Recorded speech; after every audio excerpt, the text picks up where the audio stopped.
Okay, today we're going to do some practice energy problems. First thing you do is you write down your equations for energy. I just usually write down the general equations. For potential energy is mass times gravity times height.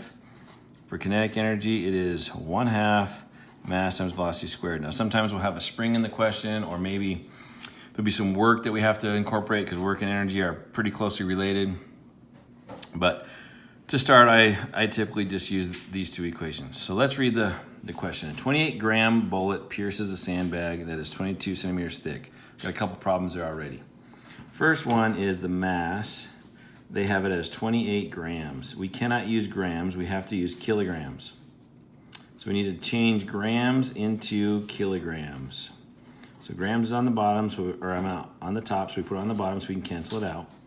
There are 1,000 grams in 1 kilogram. Do the math, we get 0.028 kilograms. So that's our bullet. That's the mass of the bullet in kilograms. And the sandbag is, so the distance of the sandbag or thickness of the sandbag is 22 centimeters. There's a problem. We can't use centimeters, we have to use meters. So centimeters is on top, so put centimeters on the bottom. And there are 100 centimeters in 1 meter. So therefore, the answer is 0.22 meters. So the distance is 0.22 meters. The initial speed, so initial velocity of the bullet is 42 meters per second.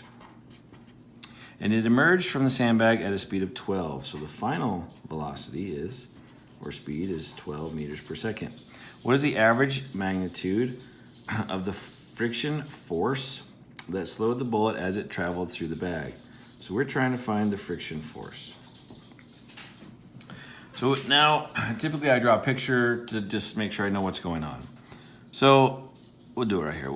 We have a bullet. The bullet's traveling this way. And then we have a sandbag, right? It goes through the sandbag and it comes out over here. And when it's going in to the sandbag, the energy is kinetic. We call that initial kinetic energy.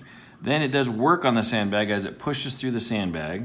So that would be work due to friction because it's having to push through the sand. And then when it comes out of the sandbag, there is some kinetic energy still. So we'll call that kinetic energy final, okay? So this is our equation.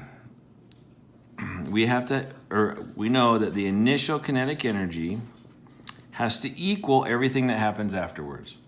So it has to equal the work of friction plus the kinetic energy final. All right? So now we're going to rewrite these equations with this one here, and we know that the work equation is the force, in this case the force of friction, times the distance. So we're going to replace these equations with these.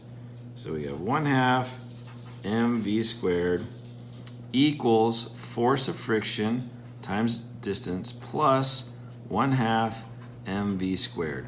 And this is the final velocity, and this is the initial velocity. Now we're going to plug our numbers in over here. So 1/2, the mass of the bullet is 0.028 times the initial velocity, which was the 42, that's squared, equals the force of friction times the distance. The distance through the sandbag is 0.22 meters plus 1/2, mass of the bullet is 0.028 times the velocity, that's the velocity final, which is 12 meters per second squared. We're trying to solve for this guy right here, the force of friction. So now I'm going to get my calculator, plug in some numbers, and see what we get here. So we have 42 squared, so I just times it by 42 again, it equals, times by 0.028, it equals, times by 1/2. It gives me 24.696. So 0.7 equals the force of friction times 0.22 plus, I'll do this math right here, 12 squared, so times by 12 equals, times by 0.028 equals, times by 1/2 equals. I get 2.016. All right, so I'm going to subtract 2.016 from both sides, subtract 2.016 over here. And let me move my camera here a little bit. So I get 24.7 minus 2.016 equals, I get 22.684 equals the force of friction times 0.22. So now I'm going to divide both sides by 0.22. Divide by 0.22. Move it over here. I have a little more room. So we get 22.684 divided by 0.22 equals, the force of friction is 103.1. So I'm just going to do 103, and it's a force, so it's in newtons. That's your answer. Now, these questions are multiple choice questions. So I would choose a multiple choice answer that is as close to 103. Because we did have to do some rounding in here, so the answer might be a little bit different.